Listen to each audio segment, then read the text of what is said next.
what is your advocacy at bakit mo napili? My advocacy is autism. So I advocate for autism because my son, Calvin, he's 4 right now. He's diagnosed with autism. So autism spectrum disorder. And as I go through the process of parenting him, parenting an autistic child, you learn a lot of things. Kung gaano kahirap yung therapies dito sa atin, even finding a developmental pediatrician to get a diagnosis. It costs a lot, like 7,000 per checkup. That's every 6 months. And then the therapy is very expensive. So I want to help create awareness and, soon provide resources for families that also have autistic and developmentally delayed children. Paano mo na-overcome na nagkaroon ka ng ganon, ng anak na may autism? It was really difficult. At first, I blamed myself kasi nga, I remember I told you that, if I left that marriage, then my son wouldn't have been like this. I had a lot of questions, but acceptance is really the key. So when I gave birth to my son at 6 months, I noticed that something is different with his progress. When he turned 1 year old, pina-check up ko siya agad. And then he was diagnosed global developmental delay. We went through therapies. Then just this year, he was diagnosed with autism spectrum disorder. So it's really just a day-to-day basis, and you really need the support of your family when you have a child with autism, because it's very difficult to understand, to explain to people that kasi may autism siya, kaya delay siya, right? So right now what I'm doing is I'm just helping create more awareness about his condition, and that kids like him should not be treated differently kasi they're just like any other kids. They deserve to live a normal life then. Ano ba yung mga klase ng autism? Di ba meron parang mahina yung meron namang advance. Yung pag-iisip, parang yung iba naman late. So my son is autism spectrum disorder, but we have ADHD, marami pang diagnosis.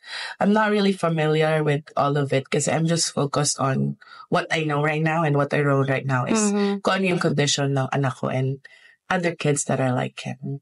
So one thing is for sure, sobrang mahal ng therapies dito sa atin.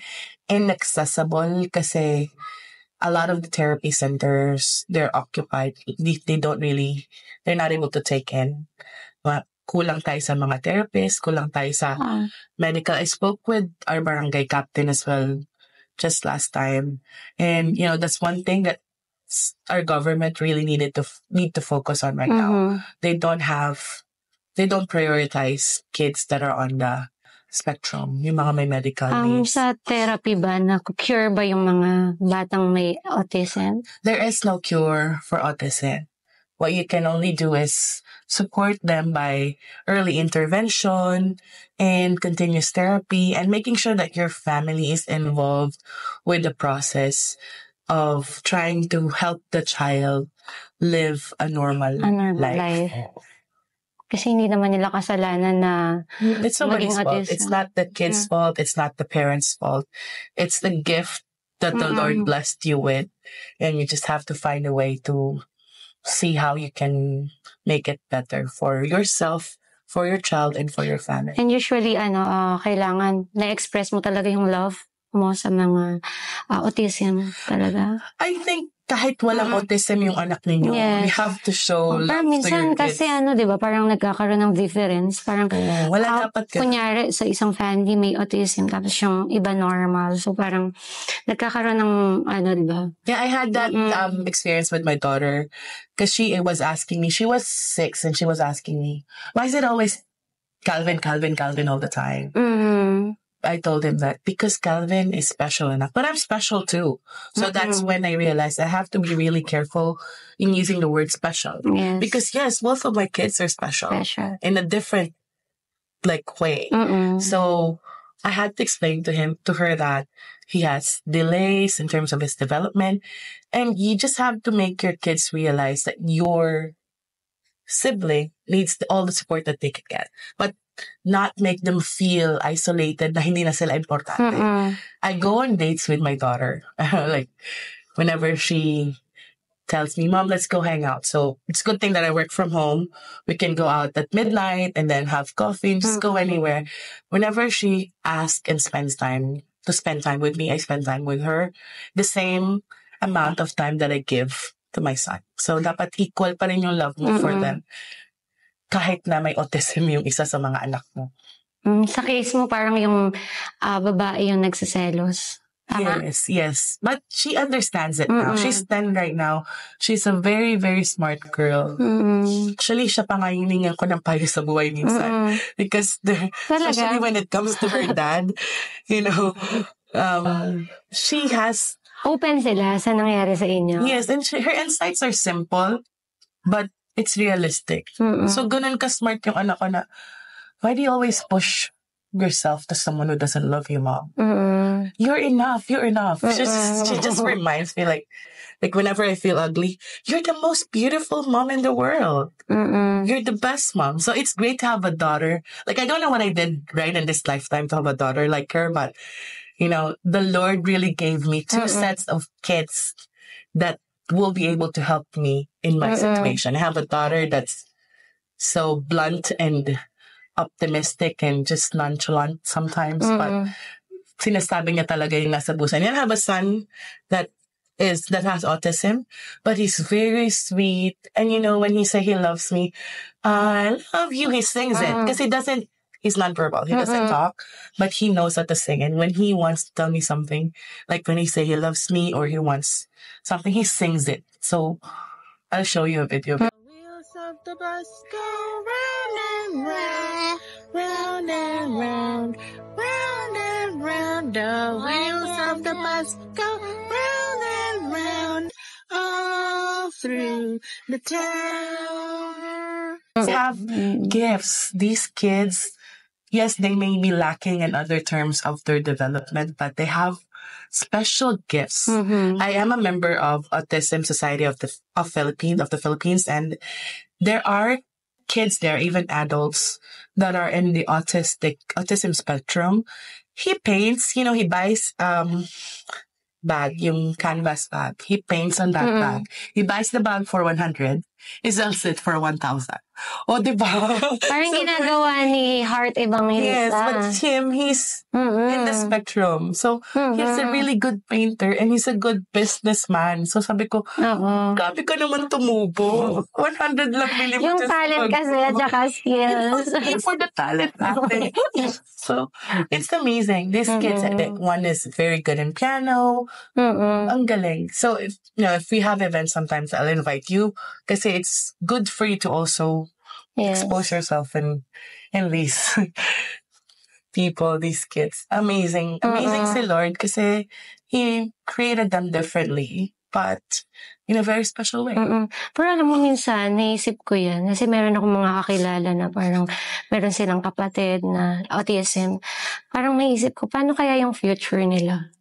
Yes, that's why ako talaga, I really yung pumasok sa isip ko, paano pag tumanda sila? Paano na yung buhay nila? That's why these charities are available. Autism Society Philippines, and you know, I'm starting my own kasi that's the goal. Ultimately, I want to have my own center that I can help provide free therapies for these children. Kasi ultimately, the goal is for them. Kasi I will not be around forever, right? So I have to prepare my son to be able to live a life on his own without me. So that's why kailangan maaga talaga yung intervention. If you notice that your son has delays, and huwag kang matakot to seek advice, to seek help, kasi your son needs it. Yes. Kasi he's not gonna be a child forever. So when he grows up, you want to be able to still prepare him for the future the same way you prepare your other kids, diba, na walang autism. So andun talaga yung heart ko. I really want to be able to help as many parents. Alam mo, dumadayo pa ako ng Cavite minsan because there's a child there that I help as well. support. Yun yung maganda sa advocacy mo kasi nakita mo talaga yung importance niya. Yes. And I also go through the same challenges that these parents are going through. I understand the struggle. I understand yung financial burden noon sa kanila. Kaya sana biyayaan ako ni Lord ng maraming pera para I can help more people. Yun. Ganda. Kaya pala, nakita ko sa'yo, ayun ba yung advocacy mo during Mrs. Philippines? Yes po. Mrs. Laguna. Yes po. It's my advocacy. The wheels of the bus go round and round, round and round, round and round. The wheels of the bus go round and round, all through the town.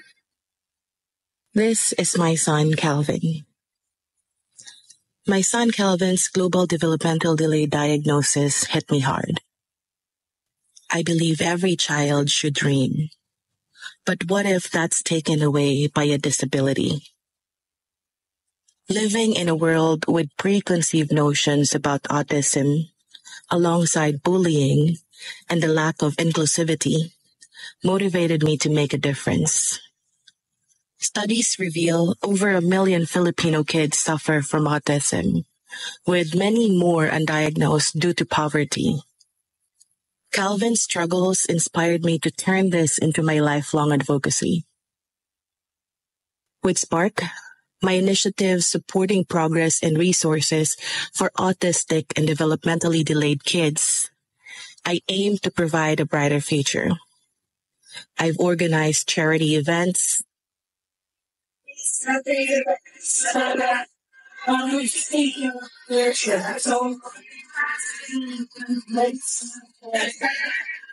visited impoverished families with autistic children, and witnessed the urgent need for support. Through Mrs. Laguna Philippines, I have a platform to amplify my voice. I want to ensure these kids receive the necessary support for a lifetime of learning and possibilities. Let's give them a chance at a better tomorrow, a fulfilled life, and a sense of belonging. Kasi ramdam ko sa'yo na talagang nasa puso. Yes. Kasi yung iba yung advocacy, hindi mo makikita talaga or hindi nila na-experience. Kaya hindi mo makita yung... I believe that you cannot give what you don't have. So ako kasi, I have a lot of love for my son, a lot of understanding for his journey.